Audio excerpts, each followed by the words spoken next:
इस वक्त हम जवाहरलाल नेहरू यूनिवर्सिटी में खड़े हैं और ये वो यूनिवर्सिटी है जहाँ लोग दाखिले के लिए एड़ी चोटी का जोर लगा देते हैं, जहाँ पढ़ना अपने आप में कहा जाता है कि आप उन स्कॉलर्स के बीच में खड़े हैं जो इस देश के नीति निर्माता हैं। एक ऐसा कैंपस जहाँ पर कोई भेदभाव नहीं, न कोई अमीर है न कोई गरीब है, न कोई राजा है न रंक है, कोई है तो सब के सब स्टूडेंट्स हैं और उन्हीं स्टूडेंट्स का इलेक्शंस जेएनयू में होने जा रहा है। हमारे साथ लेफ़्ट विंग से जुड़े हुए कुछ लोग हैं, जिसमें चौधरी तैयबा अहमद जो प्रेसिडेंट पोस्ट के लिए हैं। तैयबा, आपका स्वागत हो। थैंक यू, शुक्रिया। और इसके साथ ही हमारे साथ संतोष कुमार जो वाइस प्रेसिडेंट के पोस्ट के लिए हैं। संतोष जी, आपका स्वागत। शुक्रिया। और इसके साथ ही निगम कुमारी ज्वाइंट सेक्रेटरी के पद के लिए चुनाव लड़ रही हैं लेफ्ट की तरफ से। आपका भी थैंक यू सो मच।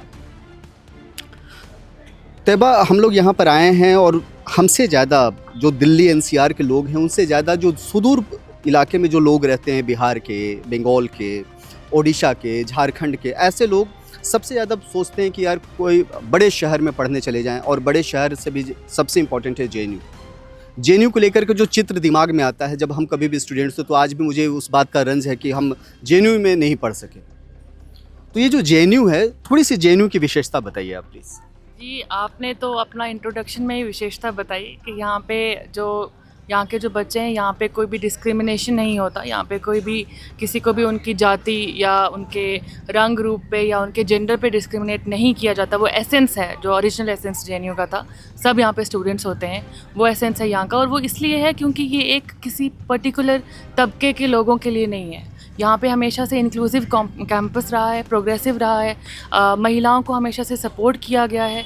इसलिए, और क्योंकि यहाँ का एक आप फ़ीस स्ट्रक्चर अगर आप देखें तो पहले तो, अभी तो हम बहुत सारी चर्चा उस पर भी करेंगे, पर 268 रुपीज़ का जो पैसा देकर एक फ़ीस स्ट्रक्चर था, 10 रुपये का हॉस्टल फ़ी, जिसके लिए अब हमें गालियाँ भी सुनने को मिलती हैं, वो अलग चर्चा की बात है। पर इतना जो सस्ता एक हमें एजुकेशन, क्वालिटी एजुकेशन मिल रहा था, और ऊपर से फिर एक हमारा जो डेप्रीवेशन पॉइंट्स महिलाओं के लिए और जो लोग मार्जिनलाइज कम्युनिटीज़ से आते हैं उनके लिए था, जो कि भी अब ख़त्म कर दिया गया है। वो भी हमारा आगे एजेंडा, जिस पर हम बात करेंगे। तो ये सब जो प्रोग्रेसिव इसका जो, और जो हम बोल सकते हैं एक अफर्मेटिव टाइप का, जो गरीब लोगों को, महिलाओं को, बहुजन लोगों को जो सपोर्ट करने का एक एसेंस हमेशा से रहा है प्रोग्रेसिव, उसकी वजह से ये विशेषता है जेएनयू की कि यहाँ पे कोई भी डिस्क्रिमिनेट नहीं होता। सब लोग यहाँ पे सिर्फ पढ़ने वाले स्टूडेंट्स हैं। गले में लाल रंग का गमछा, सफ़ेद शर्ट, आंखों पर चश्मा, बढ़ी हुई दाढ़ियाँ और ये बाल, क्या कुछ कहता है? देखिए, हम लोग उस समाज से आते हैं, अगर जेएनयू में डिप्रीवेशन पॉइंट नहीं होता, अगर जेएनयू में आरक्षण का हमें लाभ नहीं मिला रहता, अगर बाबा साहब का संविधान यहाँ नहीं लागू हुआ रहता, तो हम उस पिछड़े इलाके से, उस तबके से आते हैं, हम जेएनयू नहीं पहुँच पाते। और जेएनयू का जो फ़ी स्ट्रक्चर है, जो क्वालिटी एजुकेशन है, ये हमें हमारी वैचारिकता को मजबूत करता है। ये लाल गमछा हमें याद दिलाता है कि हम किसी भी आर्थिक शोषण, किसी भी राजनीतिक शोषण और किसी भी सामाजिक शोषण के खिलाफ लड़ सकते हैं। ये हमारी एक तरह से पहचान बनती जा रही है कि, और ये सिर्फ जेएनयू की वजह से हो पाया, जैसे कि साथी ने बताया और जैसे कि आपने शुरुआत किया। ये इसीलिए संभव हो पाया है, ये सिर्फ और सिर्फ इसलिए संभव हो पाया कि इस खुले गगन के नीचे आप जब हमारा हम और आप दोनों बात कर रहे हैं तमाम साथियों के साथ, कि ये खुली वैचारिकी की लड़ाई है। और ये वैचारिकी झलक रही है कि लाल गमछा ये याद दिलाता है कि आर्थिक लड़ाई अभी भी बाकी है। आर्थिक लड़ाई अभी भी बाकी है, लेकिन जिस जगह पर हम हैं, कई लोगों का सपना है। और राजधानी दिल्ली में हम हैं और दिल्ली का तापमान 40 डिग्री से ऊपर आजकल चल रहा है, लेकिन जेएनयू का तापमान कुछ ज़्यादा ही है इलेक्शंस की वजह से। जी, ये तो हम मानते हैं कि इलेक्शंस के वजह से जेएनयू का तापमान जो है काफ़ी बढ़ा हुआ है, और ये एक अलग बात है। जेएनयू का इलेक्शंस जो है एक पूरे देश में एक मिसाल है। यहाँ का इलेक्शन एक फुल्ली डेमोक्रेटिक तरीके से इलेक्शन होता है। यहाँ की जो ईसी होती है वो पूरी तरीके से इंडिपेंडेंट और स्टूडेंट की इलेक्टेड ईसी होती है। तो ये एक आप अपने में एक मिसाल है जेएनयू का इलेक्शन। इसमें किसी भी प्रकार का एडमिनिस्ट्रेशन का कोई हस्तक्षेप नहीं होता है।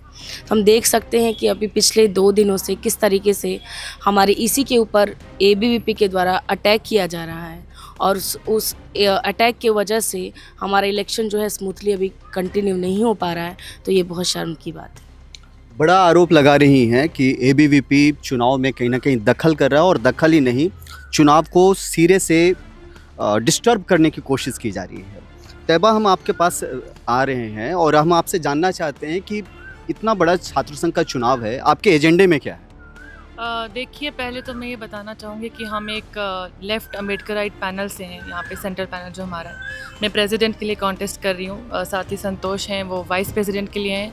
राम निवास जी हैं, वो जनरल सेक्रेटरी की पोस्ट पे हैं, और निगम जॉइंट सेक्रेटरी की पोस्ट पे। और ये एसएफआई, एआईएसएफ, पीएसए और बापसा, इनका एक हमारा भगत सिंह और अंबेडकर की आइडियोलॉजी को आगे रख के ले जाने के लिए ये एक सबसे मजबूत कैंप जो इस कैंपस में अलायंस आ सकता है एबीवीपी को हराने के लिए, वो है।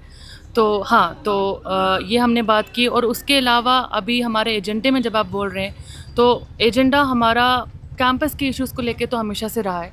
क्योंकि अगर आप इस कैंपस में देखो, जो मैं आपको पहले बता रही थी कि 268 रुपीज़ का जो पब्लिक एजुकेशन का हमारा सपना था, वो तो किसी तरह से 2019 के एंटी फ़ी हाइक मूवमेंट के बाद रहा। लेकिन बहुत से अभी भी स्कूल्स हैं जहाँ पे, जैसे स्कूल ऑफ इंजीनियरिंग है, जिसमें बहुत गुना ज़्यादा पैसे देकर भी अभी तक उनके पास सुविधाएं नहीं हैं।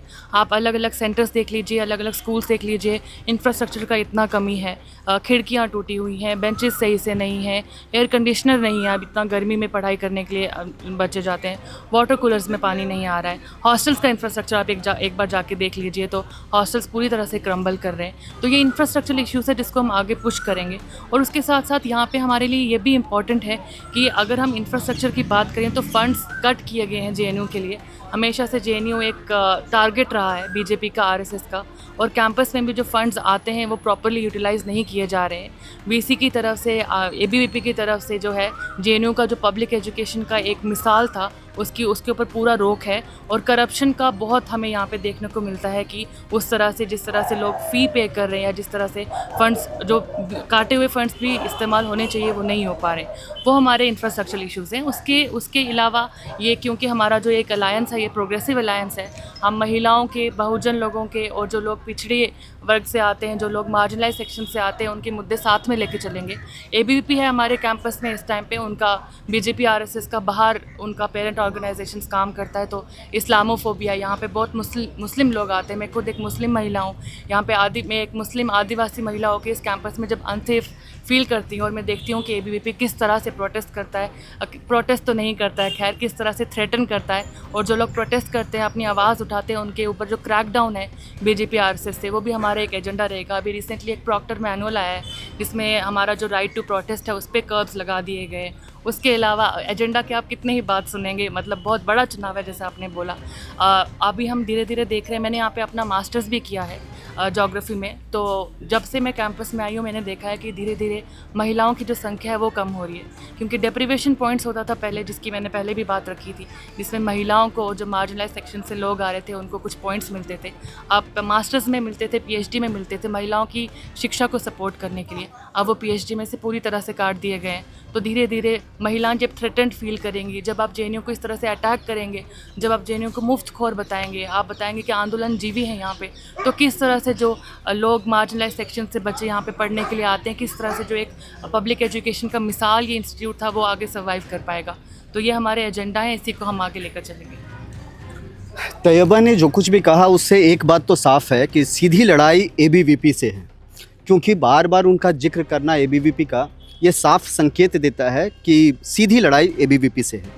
लेकिन जिस अंबेडकर और जिस भगत सिंह की बात ये कर रहे थे, वो आम आदमी पार्टी के जो नेता हैं अरविंद केजरीवाल, जब कभी भी बयान देते हैं, तब भी उनके पीछे वही दिखते हैं। तो केजरीवाल से कितनी दूरी है और कितनी नज़दीकी? हम अगर लाल झंडा या लेफ़्ट के लोग अगर अंबेडकर की बात करते हैं, तो ये सामाजिक न्याय की बात करते हैं। और आपको हम बता दें कि अन्ना भाऊ साठे लेफ़्ट के थे, अंबेडकर पॉलिटिक्स करते थे। Comrade RB. मोरे लेफ़्ट के थे, अंबेडकर के साथ महार सत्याग्रह किया था। ऐसे आपको अनेक उदाहरण मिल जाएंगे इतिहास में कि हमेशा से लेफ़्ट क्लास और कास्ट स्ट्रगल, आज तमाम कम्युनिस्ट पार्टियां और लेफ़्ट पार्टियों का कास्ट और class struggle, casteless and classless society बनाने की बात हो रही है। और ये बात सन 1925 और 1920 से शुरू हुई थी। ये हमारी वैचारिक लड़ाई है, और वैचारिक लड़ाई है कि समाज को कैसे हम आगे ले जाएं। आर्थिक न्याय के साथ साथ सामाजिक न्याय की सुनिश्चितता कैसे हो। तो red star in blue sky, ये हमारा नारा है। और ये नारा आपको दिखेगा, ये नारा दिखेगा आरबी मोरे के सपनों में, ये नारा दिखेगा अन्ना भाऊ के सपनों में, जो दलित है और हमेशा से उस लेफ्ट फ्रंट के साथ red star in blue sky के साथ काम किए हैं।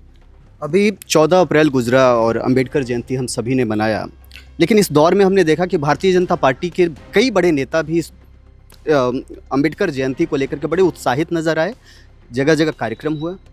और तो क्या आपको लगता है कि जो अंबेडकर की जो नीतियां हैं उस नीति को भी भारतीय जनता पार्टी कैप्चर करना चाहती है, या केवल ये दिखावे की राजनीति? जी सॉरी हम देख सकते हैं कि किस तरीके से अंबेडकर को इस समय अप्रोप्रिएट किया जा रहा है बीजेपी आरएसएस के द्वारा। उसी के साथ साथ भगत सिंह को भी ये अप्रोप्रिएट करते हैं कि भगत सिंह जो हैं वो उनके आज़ादी की लड़ाई लड़े थे, उनको किस तरीके से वो अपना बनाने की कोशिश करते हैं, अप्रोप्रिएट करते हैं कि वो हमारे हैं। लेकिन और अंबेडकर को भी उसी प्रकार से अप्रोप्रिएट इस समय किया जा रहा है कि अंबेडकर जो हैं वो उनके हैं, लेकिन अंबेडकर सिर्फ उनके नहीं, अंबेडकर सबके हैं। अंबेडकर ने दलित बहुजनों की, महिलाओं की और पिछड़े वर्गों की लड़ाई को छेड़ा था, और उस लड़ाई के साथ उन्होंने उस आंदोलन को शुरू किया था, और उसके साथ ही उन्होंने कॉन्स्टिट्यूशन को लिखा था। और आज हम देखते हैं कि किस तरीके से जब बीजेपी की सरकार जो है चुनाव में आती है तो एक नारा देती है कि 400 पार जाएंगे तो हम कॉन्स्टिट्यूशन को बदल के रख देंगे। तो हम एक तरफ देख रहे हैं कि वो अंबेडकर को अप्रोप्रिएट कर रहे हैं, दूसरी तरफ उसी अंबेडकर के कॉन्स्टिट्यूशन को किस तरीके से ध्वस्त करने में लगे हुए हैं। तो एक तरफ से उनका ये जुमला ही है। वो अभी कुछ दिन पहले अमित शाह जो हैं अपने स्पीच में भी बोलते हैं अंबेडकर अंबेडकर अंबेडकर अंबेडकर, आप चिल्लाते रहते हैं। तो वो चीज़ हम देखते हैं कि किस तरीके से वो एक उनकी जो बेइज्जती की जा रही है अंबेडकर की, उनको एक तरफ अप्रोप्रिएट कर रहे हैं इन लोगों का समर्थन लेने के लिए, और एक तरफ उनकी बेइज्जती की जा रही है। छात्र संघ के चुनाव में लड़ाई बहुत जमकर होने वाली है, ये तो समझ में आता है, वैचारिक लड़ाई की मैं बात कर रहा हूँ। लेकिन एक बड़ा सवाल ये है कि जिस लेफ्ट की पैरोकारी आप कर रहे हैं वो लेफ्ट पूरे देश में सिमटता जा रहा है। पहले कई राज्यों में थे, आज से 10 साल पहले की बात, 15 साल पहले की बात अगर हम करें तो 44-45 सांसद हुआ करते थे, आज बहुत कम है। तो आपको लग रहा है कि कहीं ना कहीं लेफ्ट जो है सिकुड़ रहा है, या लेफ्टिस्ट विचारधारा सिकुड़ रही है?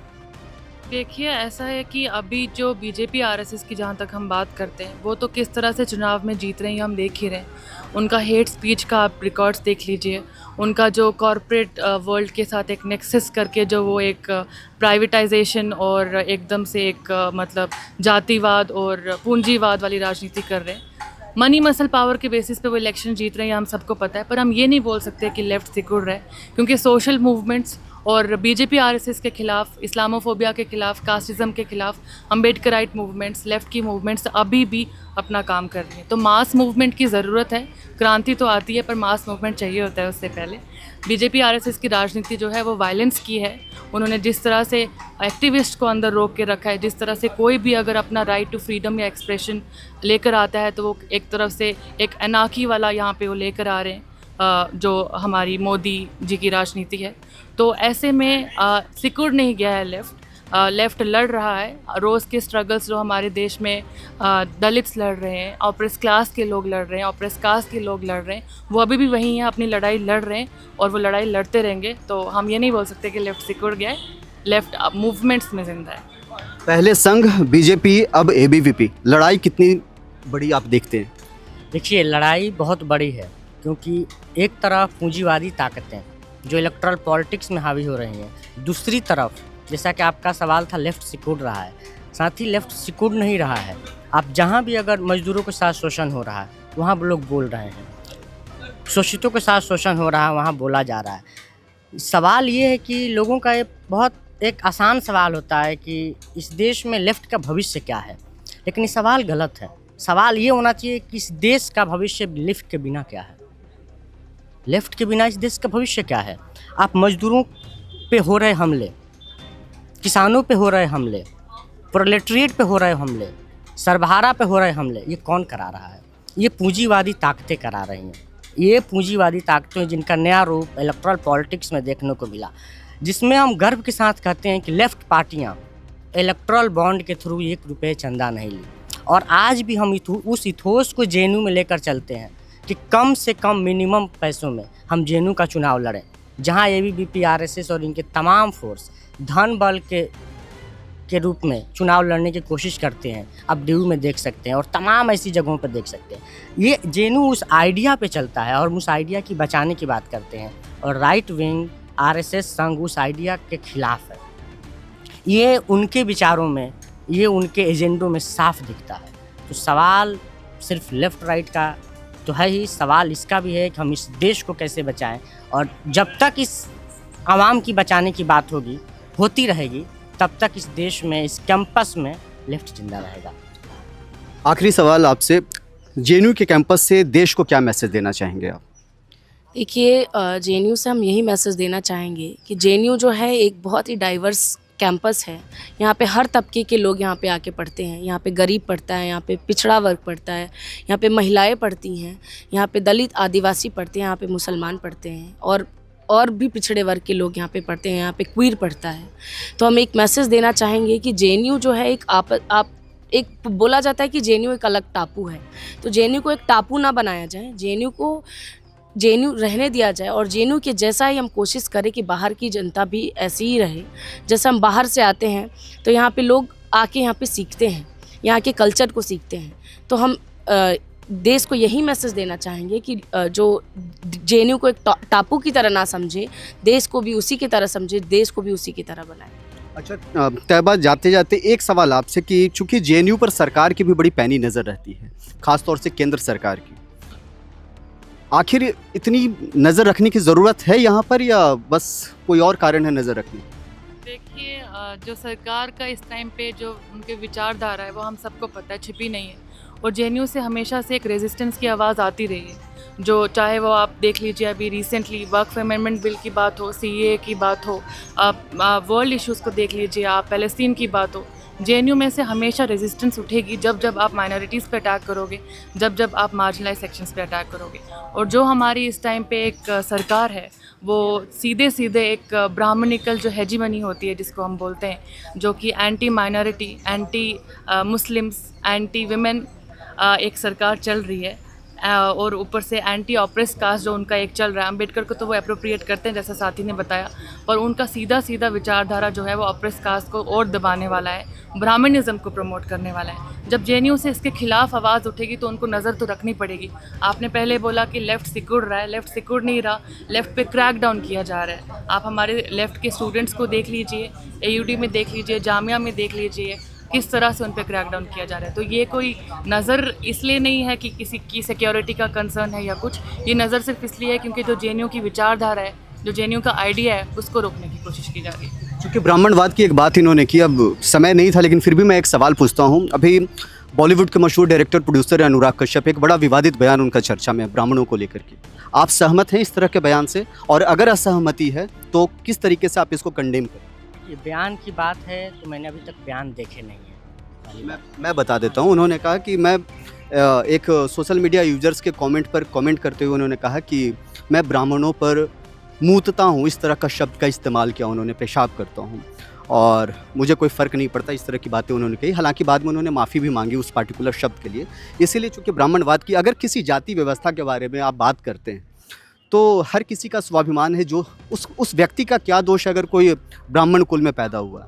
देखिए, लड़ाई हमारी ब्राह्मणों से नहीं है, लड़ाई उस वाद से है, ब्राह्मणवाद। ब्राह्मणवादी कोई भी हो सकता है।